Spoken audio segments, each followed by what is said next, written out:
Welcome to the Box Score Sports Podcast.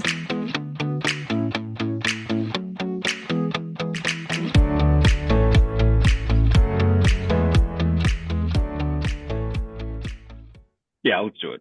Okay, we'll start with the AFC, and we're just pretty generic questions, but maybe they'll lead to other questions and conversation.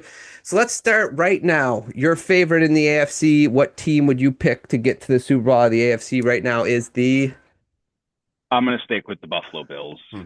Um, Questions defensively, but I think a part of that goes to health, which is obviously going to ebb and flow. But with Josh Allen, with their offense, they even seem to just kind of like ho hum through some of these games and then pull it out when they need to. So they look like they're on absolute cruise control to a one seed.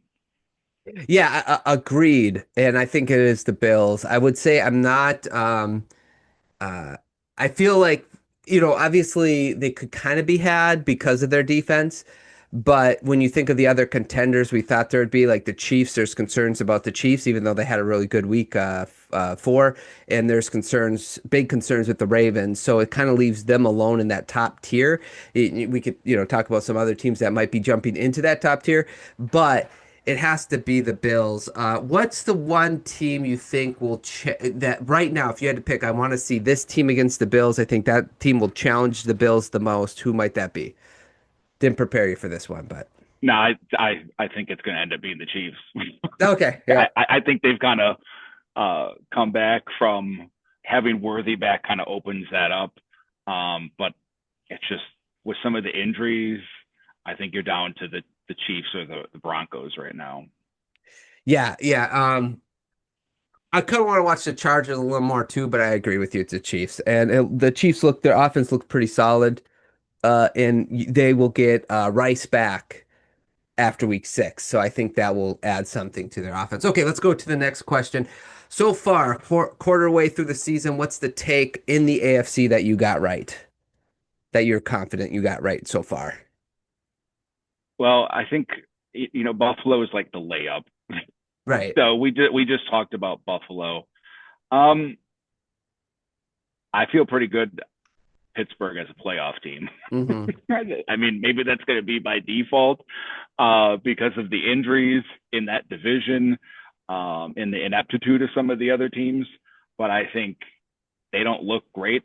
But based on what is around them, they might win the division uh, and for sure get a play. I mean, I had them as a wild card, but at the rate Baltimore's going with these injuries, and if Lamar is going to miss a few games, Pittsburgh might be able to build a few game cushion.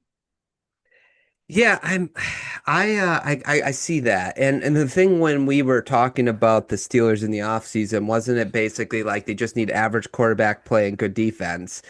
And as long as they got that going for them, I thought they could win 10 games, right? And I did not, though, have them making the playoffs. I had the Bengals instead, and obviously we'll talk about them in a little bit. But yeah, so the Steelers is a good one. I think they getting to the playoffs, I think that's kind of almost a given because they're 3-1. So basically they just have to go 5 and whatever down the stretch, right? Be eight Yeah, and eight, or I should say 6 and whatever, 6 and 7 or whatever it is, yeah, they because can I go think sub not 500. Yeah, right. Not they all they do at this point, it seems like they only need to win 9 games, especially if the Ravens continue to fall. Okay. The team that I'm gonna say I got right is the Jaguars. I thought they would be feisty, sort of a dark horse, and man, if they can get out of their own way, I think they could be kind of a fun team to watch. It seems like they should be 4-0, but they kind of like shoot themselves in the foot so much that there's obviously a little bit of a concern. But this was my dark horse team that I thought that maybe if their offense got going, that they could win the division. Right now, the numbers are a little skewed because they're having a lot of turnovers, but it seems like that kind of season for them. And because of that, I think picking them as a dark horse team, the potential to make the playoffs or win the division, I'm going to give myself a little bit of a check mark there because I think I like the hiring of Cohen, and I think I got that right. yeah, they definitely, you probably described them perfectly, like a feisty team, because obviously they just played the 49ers and won. Like there were so many times in that game where you're like, oh, they're going to put it away. And then you're like, the 49ers have a ball with a chance to win this Right. game, which they have no business being and at the rate that they were playing. So that is the concerning part as far as for the whole season. But they seem to be improving in different areas. So if that continues, maybe they can get out of their way a few more times, especially offensively, as the season progresses. Okay. Yeah. Agreed. Agreed. Yeah, and we'll see how that all develops. But just get out of your own way. They're finding a way to win despite themselves. If they can get themselves working with themselves, it might be better. Okay, what was the thing you got wrong, would you say? Prediction. They're kind of in conjunction. Like Houston maybe showed a little something, so won't give up on them yet. But the difference between the Chargers and the Raiders, I Mm. basically had them as the Raiders being just competent enough to squeeze into that last playoff spot, and the Chargers charging their way out. Um, so far, not the case. A little concerned about the Chargers, but as far as my at this point, my take of them, I think it's going to be wrong. But now losing Joe Alt, if he's going to be out for an extended period of time, we've really seen the last 2 weeks the pressure rate increase, and that not even just injury wise, kind of concerning for their offense and what their prospects are. But they look good, and the Raiders look not good, not good at all. Gino looks totally opposite of what you kind of expected as a Raiders fan you'd probably get. Yeah. No, I agree with the Raiders take too. Like I didn't see it. I thought they'd be like a middly team, a little feisty. I think I picked them to six wins, but um a lot of people had faith in like the Carroll Geno Smith combination, and it's just like, well, Carroll's 73. Like how much more I don't know. But anyway, but to get back to your main team, which is the Chargers, yeah, I think a lot of people that were on the podcast were wrong about the Chargers, but it was one that offensive line getting injured, Staley, and then now, right? Who was Um, the first one? it does start with an S, yes. Oh my gosh, Stanley? I don't think it's Stanley. Okay, you Go ahead, look it up. Yeah, I'll look and while then now you're. they got another one which is not good at all. But what threw me off about the game they played this past week was I don't know why they didn't run the ball more. Hampton had 12 carries for like over 100 yards, and they threw the ball 41 times in a game that was close. So I really wish they would have ran the ball more, and maybe they'll start to do that as their offensive line is now, becoming a little more decimated to protect Herbert. But yeah, I think the Chargers for you is a good one because honestly, you're part of the reason why I talked myself into the Chargers being not a fifth seed but a seventh seed. So just Yeah, I'm it's blaming Rashawn. you. I'm Yeah, it's blaming you. Rashawn Slater. Yeah. Yeah, yeah, yeah. So, yep. Oh, Slater, that's That it. yeah, that's Okay. looking. If maybe I have a glimmer of hope, I peeked my finger out of the grave to maybe pull this take, maybe still get it home at this rate, but for right now, it's a swing and a miss. Yeah. Okay. Wrong. Wait, for me, I did write down the Texans. I thought their offense would look more competent, and you said there was like a glimmer of hope this past week, but like they scored 20 points in the fourth quarter, and it was the first three quarters. It was six against a Titans team that is pretty bad. So, but I won't harp on that. I'm gonna call myself out here. A little bit of a homer take I had was I thought the Dolphins defense would be okay, and I don't know exactly what I got wrong because I was like, well, they were 10th last year. They get Chubb and Phillips back, and I know they basically like replaced Holland with Fitzpatrick, and then they lost Ramsey. I'm like, so I don't see how the team is going to go from 10th in scoring defense all the way, like what some people were predicting, which is their defense wasn't going to be good at all. But I don't know what I exactly missed, but did I? That's a swing and a miss because so far their defense hasn't been great. Yeah, they looked fine in stretches, but again, it was against the Jets, Yeah, which let's put that to the side. Yeah, but yeah, that defense has been quite the turnstile. I think, and when they play a good team, that's usually when they'll show up. Like you can get away with it in some of these, but when you're going to play a good quarterback, it doesn't look good. Well, I mean, like even the Patriots, like not that Drake May isn't like has the potential to be a good quarterback, but he's still developing. It's like I think we allowed 33 points. I know there was a kick return for a touchdown, but still, that's just not good defense. That's not the defense I thought we'd have. So I'm gonna call myself out because that must have been a little bit of a homer pick. I just didn't see it. I don't know why. It happens to us all. Yeah, okay. Tell me what you're selling. So that's tough. I guess as of right now, I would sell the Colts a little. Okay. And I know it sounds weird. They probably should have won against um, the Rams. Hmm. The guy drops a touch. He makes an awesome move on that spin move after catching the slant, and then just goes to switch hands with the ball, fumbles it out of the end zone, and then the cornerback trips, and the Rams get an 88-yard touchdown in the closing minutes. Um, but I think as we talk about as time goes, it's becoming a little more difficult for them. I know the talent level has gone up, and maybe it won't show itself because they're about to play the Raiders, and then the Cardinals, but then they get into some more challenging games. So I don't feel as like, wow, this team might be really really good. I think they'll be good still, but as far as maybe thinking of them as a higher level team, Mm. I, I'm I think Daniel Jones is going to kind of find that middle ground that'll kind of cap them as a good team, better than we thought, but not a higher end team. Yeah, I think the thing that might be saving them, though, is that really what we talked about to open the podcast about the AFC is that like it doesn't seem like there's a clear like the Buffalo Bills, they have flaws. And then the Ravens and the Chiefs, you got big concerns. So I think where the Colts could maybe, be a problem is like it could be just the right year. You know what I'm saying? Like where you're not getting the high end teams at their best. But I do agree a little bit with selling because I just want to see more from Daniel Jones. I know he's been pretty good, but it's like, so am I supposed to throw out his entire body of work after 4 weeks or no? So like I'm waiting for him. So I get why there's a little bit of selling there. Yeah, and I think it might look good for a while. Just their last 7 games are Chiefs, Texans, Jaguars, Seahawks, Jaguars, Texans.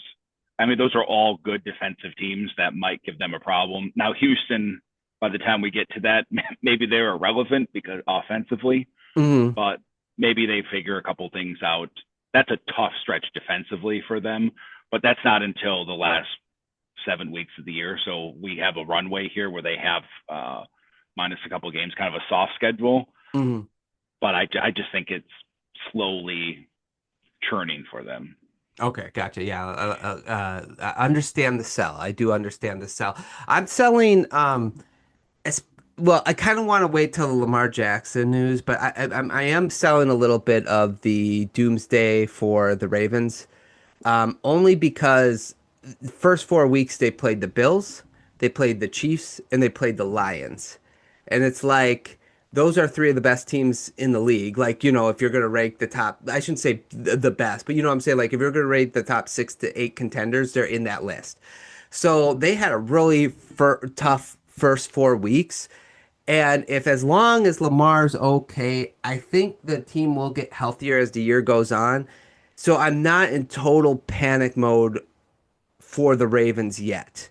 So there's sort of a panic with them. I'm not quite there yet. My panic level is probably like a 3 or 4.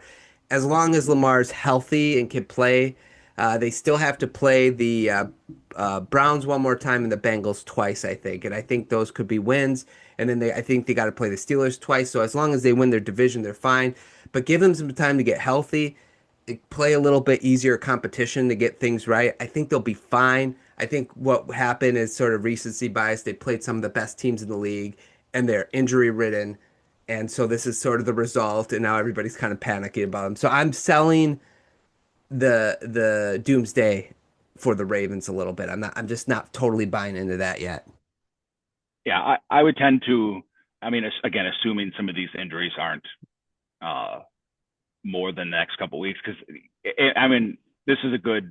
They might lose it they play the Texans, and then they play the Rams, and then they have their bye week. So, I mean, you could be staring at a 1-5 coming out of your bye, but like you said, if you can come back healthy with Roquan Smith, with Lamar Jackson, some of the other guys around the edges, then you get some games where you're probably going to bank some wins. It just leaves your margin for error really thin. And as we know with the Ravens, sometimes they tend to do dumb things. So as we get towards the end of the year, I would tend to agree. You say you laid out their schedule beautifully. It gets really soft after their bye week for a long stretch.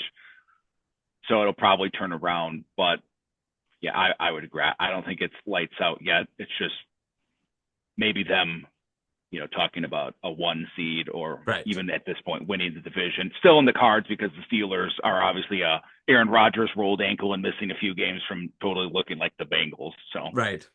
Yeah, exactly. Okay. What are you buying so far the first quarter of the season?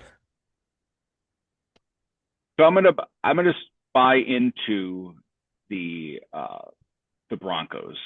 Okay. Okay. I feel like the defense has kind of turned. Now I know it was against the Bengals, who looks good, but Bo Nix hasn't looked awesome. But I feel a little better about them kind of coming together after you have all the smoke blown at them all off season that maybe this is a possible Super Bowl team. But I've liked what I've seen.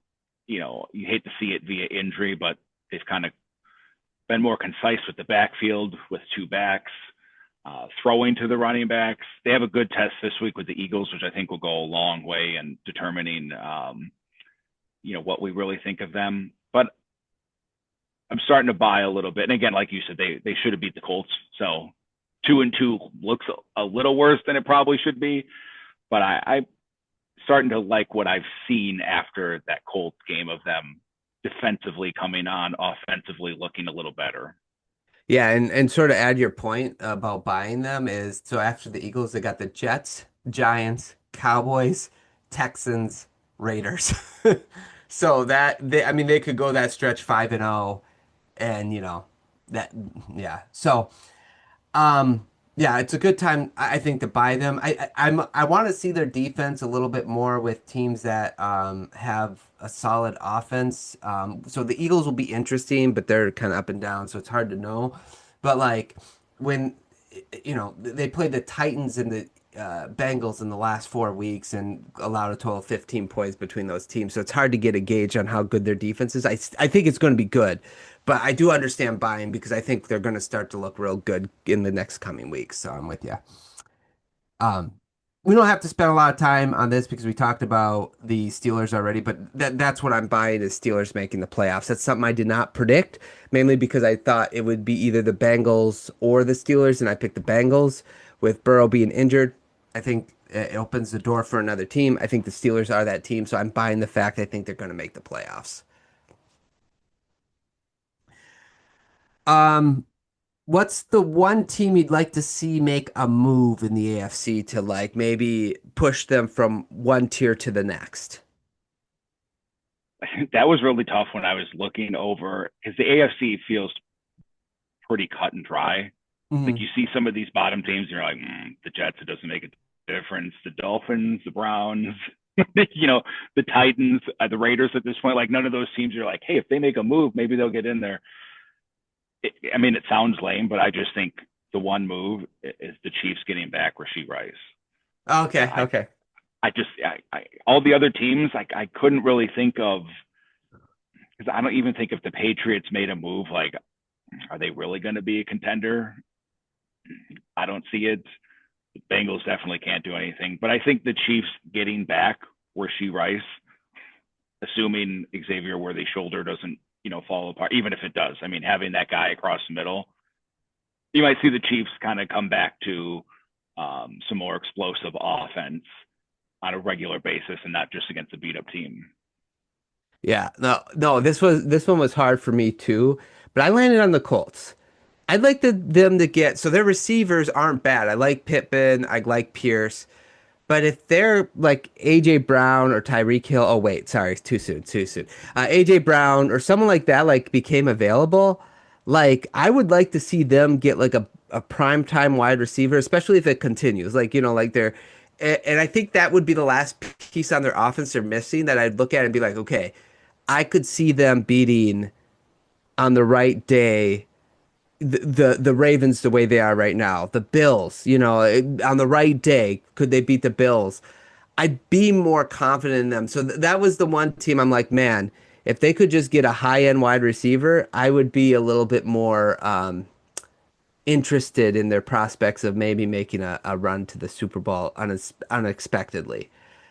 I don't think they're in that tier yet, or that would necessarily put them in that tier. But it would be like the New York Giants with Eli Manning. It's just like you get there because it's just the right year.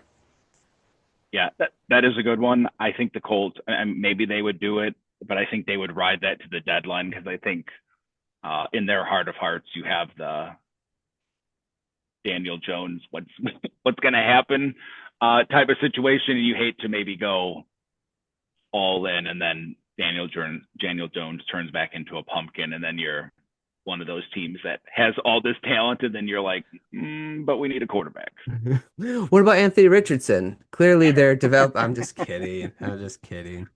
I heard he's open to a trade, so we'll see what happens. Okay, why don't we just like rapid fire the last two questions? Player you're most impressed with in the AFC so far?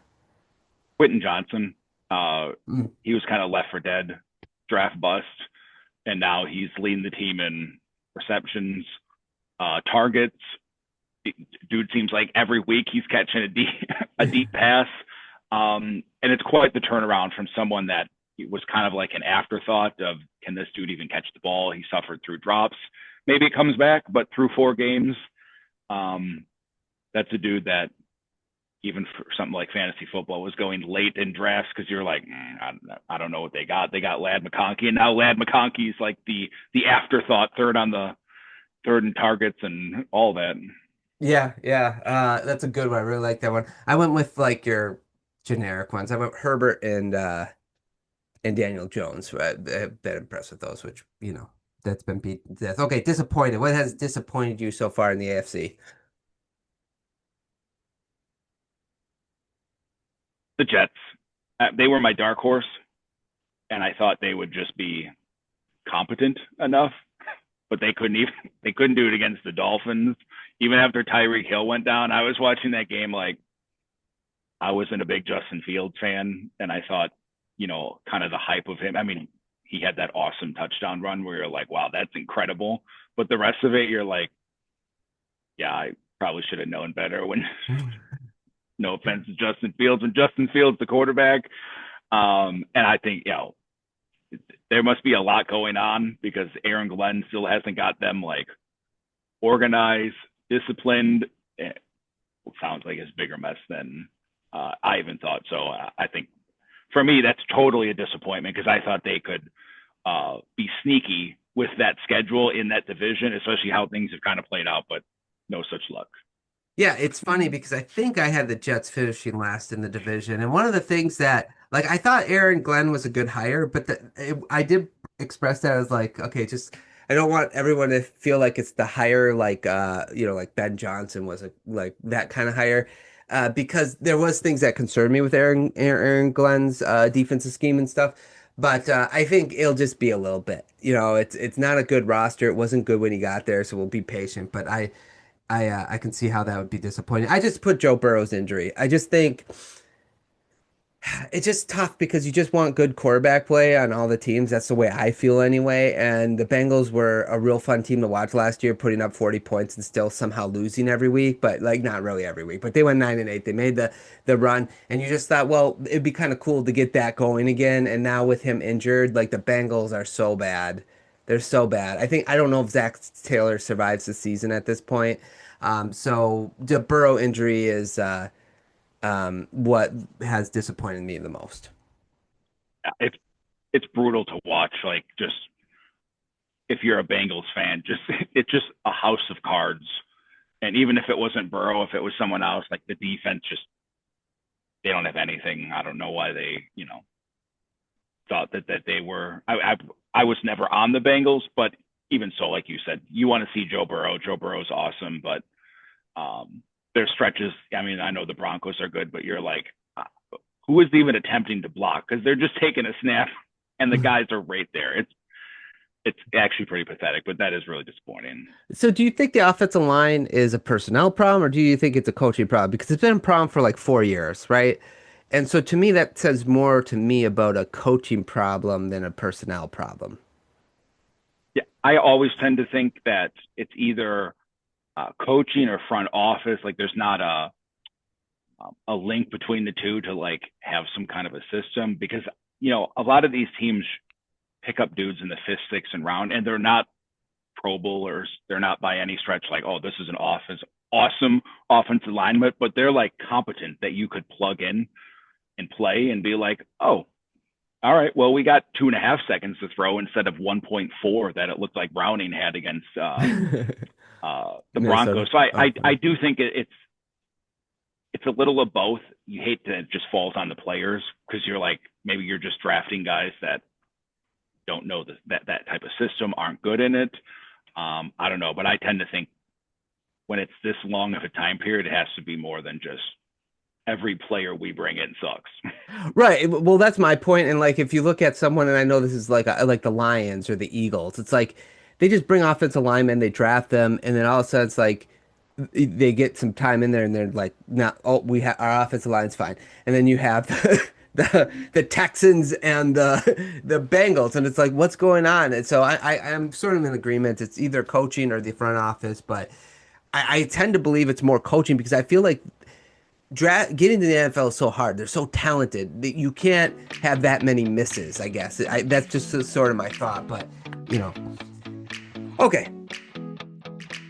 Thanks so much for watching this clip of the Box Score Sports Podcast. I hope you guys enjoyed. If you haven't yet, please subscribe to our channel. Follow us on Instagram and Twitter or X. And we'll talk to you guys real soon. See ya.